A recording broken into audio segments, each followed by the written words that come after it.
अरे ये क्या, लक्ष्मी जी को जगन्नाथ जी रसगुल्ले से क्यों मना रहे हैं? ये जानने के लिए चलिए देखते हैं इस कहानी को। 9 दिनों की लंबी रथ यात्रा, गुंडिचा यात्रा के बाद भगवान जगन्नाथ बड़े भाई बलभद्र और बहन सुभद्रा के साथ अपने मुख्य धर श्री मंदिर वापस लौटते हैं। इस दिन को नीलाद्रि विजय कहा जाता है।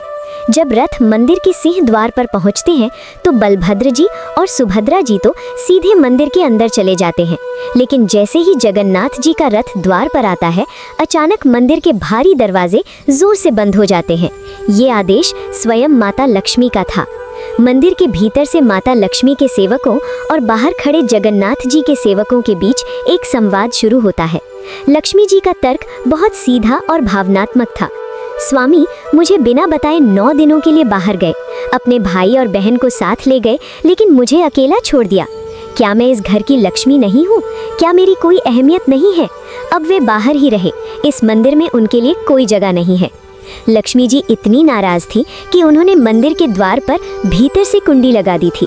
वे जगन्नाथ जी को उनकी इस लापरवाही का सबक सिखाना चाहती थी। जगन्नाथ जी द्वार के बाहर खड़े होकर अपने सेवकों के माध्यम से संदेश भेजते हैं। वे कहते हैं, देवी मैं तो बस अपने भक्तों से मिलने गया था।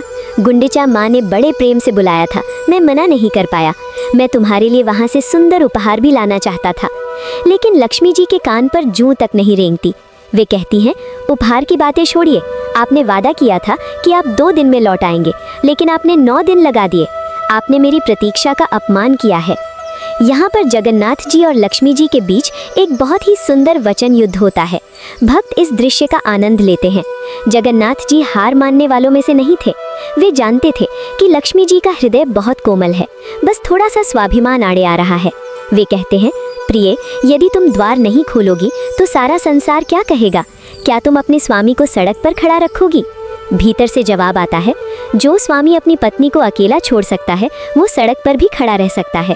जब जगन्नाथ जी ने देखा कि बातों से बात नहीं बन रही है तो उन्होंने अपनी सबसे अचूक चाल चली। उन्होंने अपने सेवकों को इशारा किया। वे जानते थे कि प्रेम में जब शब्द असफल हो जाते हैं तो मिठास काम आती है। जगन्नाथ जी ने माता लक्ष्मी को मनाने के लिए रसगुल्ले भेंट स्वरूप भेजे। ओडिशा की परंपरा के अनुसार जगन्नाथ जी ने लक्ष्मी जी को बड़े प्यार से ये रसगुल्ले खिलाए और प्रार्थना की कि वे अपना क्रोध त्याग दे। जैसे ही लक्ष्मी जी ने उन स्वादिष्ट और मीठे रसगुल्लों का स्वाद चखा, उनकी नाराजगी धीरे धीरे पिघलने लगी। मिठास ने गुस्से की जगह ले ली। वे मुस्कुरा उठी और आखिरकार मंदिर के विशाल द्वार खोल दिए गए। जगन्नाथ जी मंदिर के भीतर प्रवेश करते हैं और लक्ष्मी जी के पास जाकर बैठते हैं। इसे लक्ष्मी नारायण भेंट भी कहा जाता है। भगवान ने माता लक्ष्मी को वचन दिया कि अगली बार वे उन्हें अकेला नहीं छोड़ेंगे। इस कथा की याद में आज भी ओडिशा में नीलाद्रि विजय के दिन भक्त एक दूसरे को रसगुल्ले खिलाते हैं और भगवान जगन्नाथ को रसगुल्लों का विशेष भोग लगाया जाता है। ये कहानी हमें सिखाती है कि प्रेम में अधिकार भी है और समर्पण भी। यहाँ तक कि स्वयं ब्रह्मांड के स्वामी को भी अपनी पत्नी के मान सम्मान का ध्यान रखना पड़ता है। ये रसगुल्ला केवल एक मिठाई नहीं बल्कि 2 हृदयों को जोड़ने वाली मिठास का प्रतीक है। अगर आपको भगवान जगन्नाथ की ये प्यारी कथा पसंद आई हो तो ऐसी ही और भी दिव्य कहानियों के लिए भक्ति टीवी दर्पण को अभी सब्सक्राइब करें। हमारी अगली वीडियो की सूचनाएं पाने के लिए बेल आइकन जरूर दबाएं और हाँ, कमेंट बॉक्स में प्रेम से जय जगन्नाथ लिखना ना भूलें।